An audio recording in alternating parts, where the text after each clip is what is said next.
ఇట్లా బట్టి గారు ఎట్లా ఉంటారు? ఇక్కడ అవైలబుల్‌గా ఉంటారా? పనులు చేస్తారా? ఎట్లా ఉంటారు? బట్టి విక్రమార్క గారు ఆయన అందుబాటులో అంటే ఇప్పుడు ఉప ముఖ్యమంత్రి గారు స్థాయిలో ఉన్నారు కాబట్టి తాను రాకుండా తన అనుచరులతోని ఇక్కడ వాళ్ళు అంతా పనులు చేసుకుంటారు.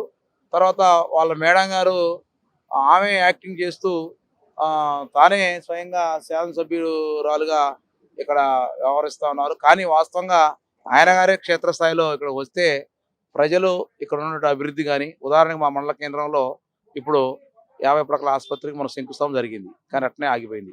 ఖమ్మం టు కోదాడ ప్రధాన రహదారి ఇవాళ ఎప్పుడో ఎన్నో ఏళ్లగా ఈ రహదారి నోచుకోవడలేదు. ఇటు విజయవాడ గాని హైదరాబాద్ పోవడానికి ప్రజలు ఇక్కడ ఇది మండల కేంద్రం ఖమ్మానికి 8 కిలోమీటర్ల దూరంగానే ఉన్నది ఇది. కానీ ఇక్కడ బస్ స్టాండ్ సౌకర్యం లేదు. దీన్ని వెంటనే వెడల్పు చేసి ఇక్కడ సెంట్రల్ లైటింగ్ ఏర్పాటు చేయాలి. అదేవిధంగా మాకు లింక్‌గా ఉన్న జాతీయ రహదారి ఉంది ఇటు. ఖమ్మానికి ఇవాళ గ్రీన్‌ఫీల్డ్ హైవే ఉంది.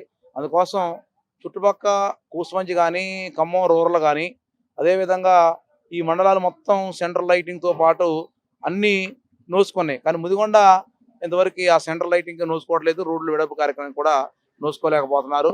గతంలో వామపక్షాలకు సంబంధించిన వాళ్ళు కూడా పాదయాత్ర చేశారు.